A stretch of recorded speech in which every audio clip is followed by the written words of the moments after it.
Hey guys, it's Mrs. Jensko here. Today what we're going to talk about here is the atom. So what we're going to do here for this first video is we are going to talk about the history of the atom. We're going to go back in time and see where we started with our belief about what the atom was, and we are going to go through history until we get to what we currently believe the atom is like. So we're going to start all the way back to about 14 BC with Democritus, and he is the guy that came up with the term the atom. And the atom is the smallest part of the property of an element that still has all the properties of that element. It means not to be cut or indivisible. So he's the guy that is credited with coming up with the term of the atom. Okay, then we move into Dalton in 1803. He believed that all matter consists of tiny particles, okay, and he deciphered that those tiny particles are atoms, okay. You can't subdivide it or change it into another element. Atoms can't be created or destroyed, okay. A big one here, all elements of the same element are identical in all their properties. So an atom of iron is the same atom as another atom of iron, okay. Atoms of different elements, different in different properties. So an atom of carbon is different from an atom of iron, but an atom of carbon is the same as another atom of carbon. So atoms of the same element are the same, but atoms of different elements are different. And then atoms combine in simple whole number ratios. So what I mean by that is if we're looking at H2O, we have a ratio of 2 to 1. So we have a nice whole number ratio there, okay? Then we move on to J.J. Thomson and the negative particle that he came up with, okay? So he produced a theory that states that all atoms have tiny negative particles in them. And all atoms must have these negative particles, okay? He knew that atoms did not have a net negative charge, so there had to be something out there that was balancing out the negative charge. But here's how he came up with the fact that there was a negative charge, okay? It's something that is called the cathode ray tube, and that is what is shown right here, okay? What he had was particles with a negative charge, and then over here he had a magnet, okay? And as we know, like charges repel, okay? So when he shot these negative charged particles at the magnet, okay, when it hit the magnet, the like charges repelled one another, and we got this deflection of the particles, okay? If there weren't negative particles in the atoms, the cathode ray tube would go straight across, but it didn't. There was this deflection. And so we knew there had to be negative particles in the atom. So that's how we came up with the negative particles, is we had this deflection of charged particles in our cathode ray tube, okay? He is credited with coming up with what is called with the plum pudding model, okay? Negative electrons were embedded in a positively charged spherical cloud. The electrons were like plums in a plum pudding, and the actual puddings were the protons, and this is what it looked like, okay? So the pudding was a positive charge, and stuck in there were the plums, which were negative charges. So you just had this positive sphere, and stuck in there were plums of negative charges.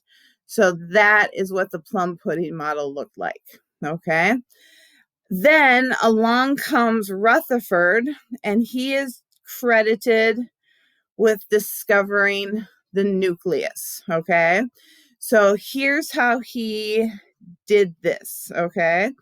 He is credited with coming up with the very famous experiment called the gold foil experiment. And I'll show you a picture of what it is so you can see what the heck he did here. But let me explain what it is. So he took gold foil and shot alpha particles at them in a lead box that had a hole inside of it. Okay. And that hole allowed those alpha particles to escape and follow in a straight line to the gold foil. Okay.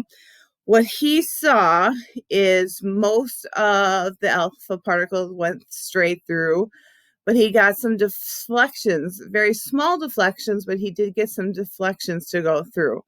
And some of them deflected greatly, and even a few of them bounced right back. Okay. So here's what it is. Okay. This first model, Thomson, okay, this is the plum pudding model. So this is the earlier model. So if the plum pudding model was correct, this is what we would have seen. We would have seen all those alpha particles go straight through. There would be no deflection whatsoever. Okay. So here's what he did. Okay. Here's the source of the alpha particles, this box over here. Okay. So we have our lovely little alpha particles here, and alpha particles are positively charged. Okay. And what he did, he shot them here. Here's the gold foil. Okay. So he shot these positively charged alpha particles at the gold foil. Okay. And what he saw, here's the Rutherford model. Okay. He did see that a lot of them went straight through, but some of them got deflected. Okay. Some of them did not go straight through. And again, you want to think of like charges repel. So there has to be a positive something in the middle of the atom that is causing this deflection of like charges, okay? Because otherwise they would go straight through, but they didn't. There was this deflection that occurred, okay? So what did he conclude from this deflection of these alpha particles? He did conclude that the atom is mostly empty space because a lot of the particles did go straight through, okay? The nucleus, there is a nucleus of the atom, and it is positively charged and has most of the mass of the atom. And the nucleus is approximately 100 times smaller than that of the atom. It's very, very tiny. Okay? So that is Rutherford's gold foil experiment. This green thing right here, this is the fluorescent screen. It's the detector. Okay? It's the detector to detect where did those particles get registered again from. Okay? So that's Rutherford's gold foil experiment. So that's the deal with Rutherford.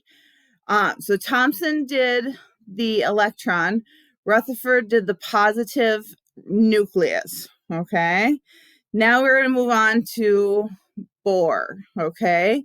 And Bohr stated that the electrons move in definite orbits or energy levels around the nucleus, kind of like planets orbiting the sun. The energy is related to its size. The lowest energy is found closest in the smallest orbit. The lowest energy closest to the nucleus. Radiation is emitted or absorbed when an electron moves from one orbit to another, okay? And so here's a picture of Bohr's model. And so you can see we've got the nucleus in the center and the electrons around orbiting the nucleus like a planet orbiting the sun, okay? So that's what Bohr did, is he just came up with a model of the atom. Chadwick, big thing that Chadwick did, discovered the neutron. Made it possible to discover heavier elements and made it possible for nuclear weaponry to be developed. And here's his picture of his atomic model, okay? Discovery of the neutron and also proving that Rutherford's theory was true to give an understanding of the atom. Okay. All right. Modern atomic theory. This is where this is what we currently believe is true of the atom. Okay.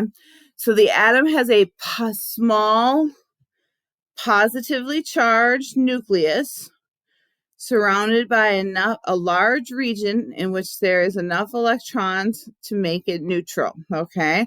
And this large region is a cloud, okay? In Bohr's model, it was very strict that the electrons move in an orbit.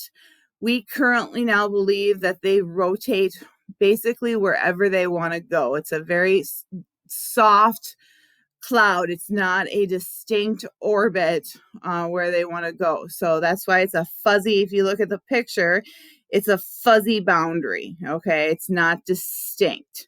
And that's the big difference between Bohr's model and the modern atomic theory. The modern atomic theory, it's a cloud of where it is, okay? But we have a nucleus, and in the nucleus, I'll put this on here.